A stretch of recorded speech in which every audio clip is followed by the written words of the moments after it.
ओम नमो भगवते श्रीरमणाय। पुस्तक मैं कौन हूँ, गतांक से आगे।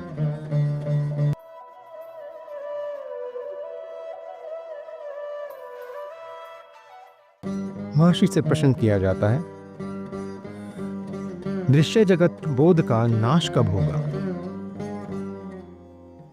महर्षि उत्तर देते हैं, मन जो सभी ज्ञान के अनुभवों एवं समस्त कर्मों का कारण है, उसके लीन होने पर जगत का लोप हो जाएगा।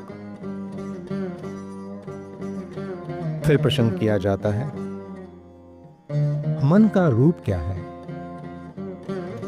महर्षि कहते हैं, जिसे मन कहते हैं वह आत्मा में निवास करने वाली आश्चर्यजनक शक्ति है।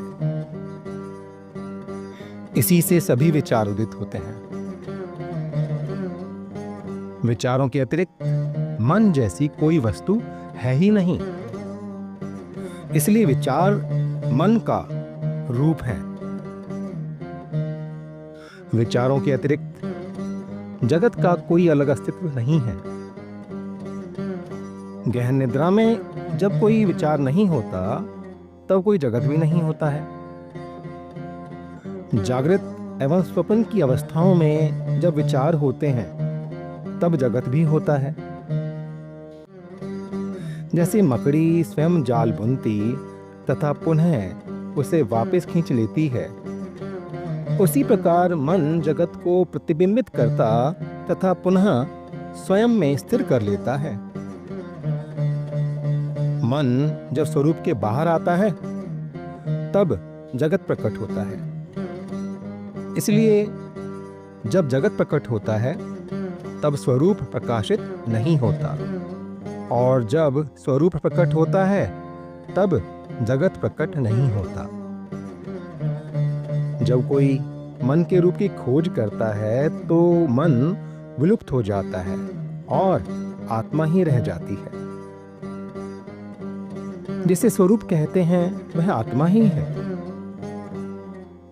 मन का अस्तित्व सदैव किसी स्थूल पर निरंतर अवलंबित है। वह अकेला नहीं रह सकता।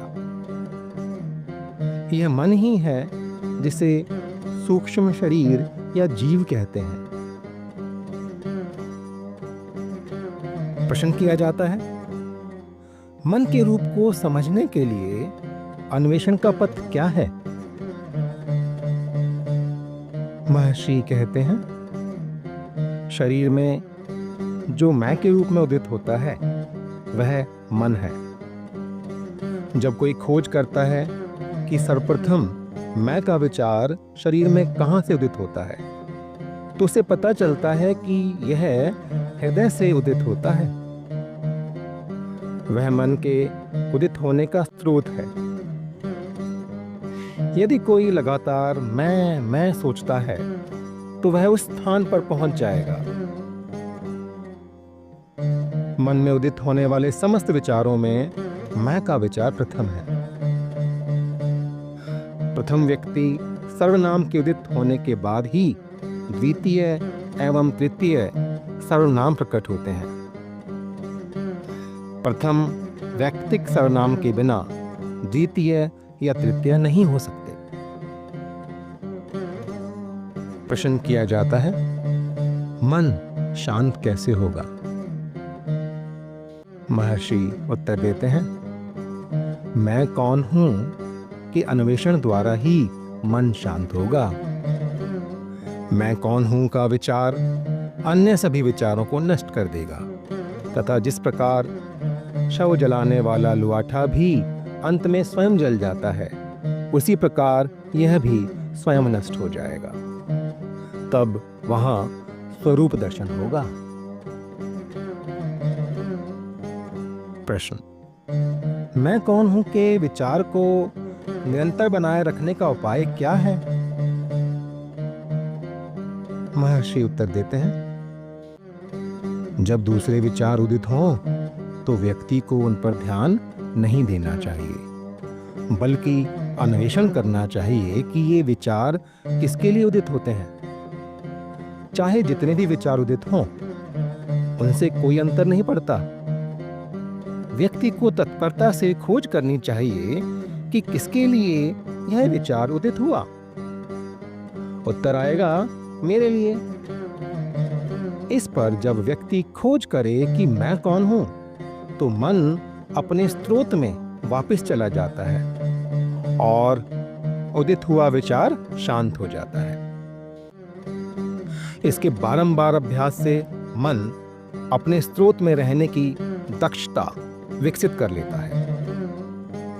मन जो सूक्ष्म है, जब बुद्धि एवं ज्ञानेंद्रियों के द्वारा बाहर जाता है, तो स्थूल नाम रूप प्रकट होते हैं, और जब यह हृदय में निवास करता है तो नाम रूप विलुप्त हो जाते हैं। मन को बाहर जाने से रोककर उसे हृदय में स्थिर करने को अहम्मुख या अंतर्मुखी होना कहते हैं। मन को हृदय से बाहर जाने देने को बहिर्मुखी होना कहते हैं। इस प्रकार जब मन हृदय में निवास करता है, तो मैं जो सभी विचारों का मूल है लुप्त हो जाता है और सदैव अस्तित्वमान स्वरूप प्रकाशित होता है।